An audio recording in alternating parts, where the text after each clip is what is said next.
자, 어제 있었던 윤석열과 한동훈의 면담 모습인데 이 사진 보고 무슨 생각이 떠오르시나요? 이게 회담 장소, 여당 대표와 대통령의 회담 장소와 형식이 맞나요? 야, 정말로 기괴한 모습이죠. 자, 1대1 배치도 아니고 옆에 비서실장을 끼워놨어요. 너는 나와 동격이 아니야. 이 대통령 비서실장 정진석과 동격이야. 이 정도 스탠스. 자, 한동훈을 배려한 것은 제로콜라 딱 하나입니다. 한동훈을 위해서 제로콜라를 준비해줘 라고 했답니다. 이 긴 사각의 테이블도 그만큼 회의 분위기가 딱딱하고 격이 한동훈을 개무시했다라는 그런 방증입니다. 참 어색하고 딱딱하죠, 이 분위기가. 회담도 약 한 1시간 정도 한 것 같아요. 한 10분 정도는 산책을 했다라고 하고, 한동훈은 앞에, 이 탁자 앞에 빨간색 파일을 하나 가지고 있습니다. 김건희 X파일 정도 되겠네요. 김건희에 관한 요구사항을 전달하기 위해서 들고 왔다라고 합니다. 잔뜩 적어가지고. 한동훈은 지 할 말만 하고, 윤석열은 대부분 다 거부를 했다라고 전해지고 있어요. 자, 김건희 관련 3대 요구, 특별감찰관 요청. 이 기자들 사이에서 도는 글입니다. 받은 걸. 대통령실 및 내각 쇄신 등 일부 교체 요구에 대해서는 거부. 김건희의 십상시를 제거해달라고 하니까 거부. 김건희의 십상시 라인 이기정, 김동조, 최재혁, 강기훈, 김성용, 황정호, 강훈 이자들을 쳐내십시오라고 하니까 윤석열이 거부했다. 김건희의 외부활동 자제 요구, 거기에 대해서 제2부속실 설치하면 해결될 거야 라고 대답했는데 여기에 대해서 한동훈은 침묵했다라고 합니다. 이것은 거부를 했다라는 얘기, 윤석열이 거부한 거죠. 받아들일 수 없는 거겠죠. 윤석열 입장에서는 김건희의 특별법, 김건희 특검법에 대한 해결 대책을 물으니까 이것은 반헌법적 발상이라고 거부를 했답니다. 그래서 한동훈도 이에 대해서 침묵했다. 아주 어색했다. 아주 어색했다. 이거 감정적으로 아주 대판 싸웠다라는 얘기예요. 그리고 당초 19시경에 한동훈 대표가 직접 브리핑할 예정이었으나 회동 후 별달리 드릴 말씀이 없다는 취지로 언론 브리핑을 취소했고 열받았다는 얘기죠. 싸웠다는 얘기예요. 대판 얘기는. 이제 되돌아올 수 없는 강을 건넜다라는 얘기. 대신 박정하 비서실장이 대행했는데 언론에 나와서 황당한 얘기만 했죠. 대통령실의 입장이 회의 분위기 어땠냐니까 나는 참석하지 않아서 모른다. 대통령의 생각이 뭐냐, 의견이 어떻느냐라고 하니까 나는 참석하지 않아서 모른다. 그쪽에 물어봐라. 대통령실 입장은 나는 모르겠다. 윤석열의 입장은 모르겠다. 한동훈의 뭐라고 생각했느냐. 나는 참석하지 않아서 잘 모르겠다. 다 모르겠다. 다 모르겠다. 그러고 끝났죠.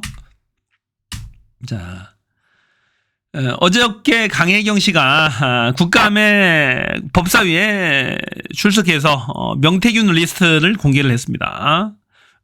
여당 24명, 야당 3명입니다. 이 명태균과 거래하면서 여론조사를 의뢰하거나 명태균과 거래가 있었던 사람들의 명단입니다. 윤석열 대통령, 윤상현, 윤한홍, 안홍준, 김진태, 김은혜, 이준석, 오세훈, 홍준표, 이주환, 박대출, 강민국, 나경원, 조은희, 조명희. 무지 많네요. 여당 24명을 지목을 했어요. 강혜경 씨가 내부자니까 정확하게 알죠. 오태환, 조규일, 홍남표, 박완수, 서일준, 이학석, 안철수, 강기훈, 하태경. 자, 야당 측입니다. 야당 측. 이현주, 김두관 민주당 의원이고 여영국, 자, 정의당이죠. 이렇게 야당 3명을 포함해서 24명의 명단을 공개를 했습니다. 참 많이도 했네요, 보니까. 주로 여론 조작들을 많이 했죠. 이 여론 조사를 핑계로 정치인들한테 은밀하게 접근해서 은밀한 제안을 했던 이 명태균의 리스트가 공개가 됐어요. 자, 이현주 의원이 있는 것은 참 의외네요, 의외인데 어디까지 별다른 문제는 없을 것으로 보이는데 한번 두고 보죠. 또 해명 나올 겁니다. 자, 이 디올백 수수, 디올백 서울의 소리에서 디올백 예고 영상이 떴어요. 예고 영상도 뜨고 이 몇 편에 걸쳐서 보도를 했었는데 거기에 대해서 유일임 방통위원장이 사전에 회의를 방심위를 통해서 방심위 회의를 해서 이 IP를 차단하려고 했던 유튜브 IP를 차단하려고 시도했던 그런 정황이 드러나서 충격을 주고 있는데요. 이 새벽에 이승만 통신심의국장이 팀장한테 카톡을 보내는 거예요. 카톡을 보내서 뭐라고 했냐면은 유일임 위원장의 긴급 안건 상정 지시 사실을 알립니다. 위원장님이 어제 늦은 밤에 11시 넘어서 오늘 권리침해 긴급 안건 상정을 지시한 바가 있으니 오늘 30분만 일찍 출근해 주세요 팀장님이라고 얘기합니다. 이 현철 팀장한테 지시하는 거예요. 이른 새벽에 이 카톡을 보내는 겁니다. 카톡 새벽 5시 35분에 얼마나 긴급했던지 보냈네요. 그러면서 김건희의 디올백 수수 영상, 이 영상을 같이 공유를 합니다. 사전에 예고편 나왔던 거죠. 단독 보도, 김건희 명품 선물 받았다. 이 보도. 이 코바나 컨텐츠 사무실에 앉아서 버젓이 300만 원이 넘는 고가의 디올백을 빤빤하게 받는 그런 영상이었죠. 그런 영상입니다. 본 기사가 오늘 저녁 9시에 오픈한다고 위원장님이 빨리 올려달라고 하셨어요. 안건 상정을 빨리 해달라고 했어요. 이 IP를 사전 검열을 하려는 거죠. 사전 심의해서 차단하려는 거예요. 유튜브까지 차단을 하려는 그런 시도를 했다라는 겁니다. 정말로 충격적이지 않아요? 이건 독재국가에서나 있을 일이죠. 유일임 방통위원장이 이 일을 했다라는 거예요. 김건희와도 아주 특별한 관계에 있는 그런 인물입니다. 유일임. 이런 자를 빨리 쳐내야 됩니다. 쳐내고 어떻게든 쫓아내야 돼요. 이런 불법행위 하는 자들. 자, 팀장의 답변인데요. 팀장은 답변이 가관입니다.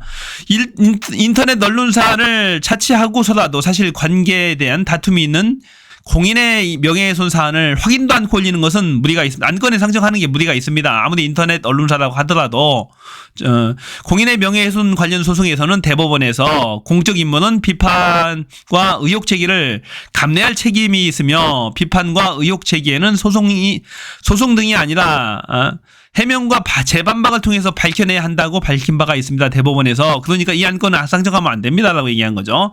아울러 정부나 정치인의 업무 수행 등은 항상 국민의 감시와 비판의 대상이 되며 감시와 비판을 주요 임무로 하는 언론의 보도는 최대한 보장이 되어야 한다고 합니다. 자, 그래서 이 팀장은 제대로 정신이 박혀서요.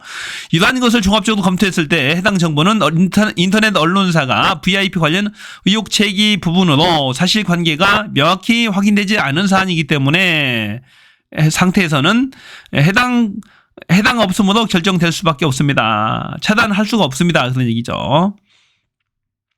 인터넷 언론사가 VIP 관련 의혹 제기, VIP도 인식하고 있어요. 이 방심위 직원들도 김건희를 VIP로 인식하고 있다는 거예요. 얼마나 충격적이에요. 이건 안건 상정해서는 안 됩니다라고 그렇게 담당 팀장이 얘기를 합니다. 담당 팀장은 정신이 제대로 박힌 거죠. 제대로 정신 박힌 겁니다. 자, 이 윤석열 정부가 이 독도 완전히 일본 놈 같아요. 윤석열 정부는 일본 정부 같습니다. 독도 방어 훈련을 소홀히 했다는 것이 통계적으로 이 국정감사에서 지적이 되는데요. 볼게요. 2017년도부터 2024년도까지 이 횟수들 독도 방어 훈련 횟수들을 쭉 명시한 겁니다. 4회씩 쭉 5회 4회를 쭉 해오다가 윤석열 정부 들어와서는 4회 3회로 계속해서 줄고 있어요. 줄고 있습니다.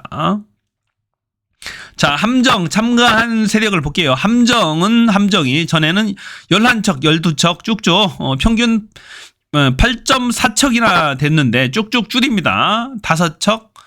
윤석열 정권이 들어선 2022년도에 5척 줄더니 10척, 7척 이렇게 됐습니다. 이렇게 점점 줄이고 있다. 항공기를 보면 명확히 드러나는데 3대, 2대, 6대, 2대, 1대 이렇게 참가를 하다가 윤석열 정부에서는 1대, 2대, 1대 이렇게 이제 점점 줄여가고 있고 중요한 것은 이 특공대 상륙 훈련을 전혀 하지 않고 있다는 겁니다. 전에는 15명, 12명, 9명 이런 식으로 실제 훈련을 했었어요. 하다가 윤석열 정부가 들어와서는 하나도 하지 않고 있다라는 얘기. 독도 예산도 계속해서 줄이고 있고 계속해서 아마도 일본을 의식해서 그런 것 같은데 아마도 윤석열은 일본 정부이거나 일본 총독부 일본의 총독부 정도에 해당하는 조선 총독부에 해당하는 그런 정부인 것 같아요 보니까. 여태까지 하는 짓거리 봐서는 완전히 친일 정책만 하잖아요. 친일 정책, 내선 일체에 가까운 그런 친일 정책을 하는 거 봐서는 윤석열 정부는 일본 정부의 조선 총독부임이 분명하다라는 얘기죠.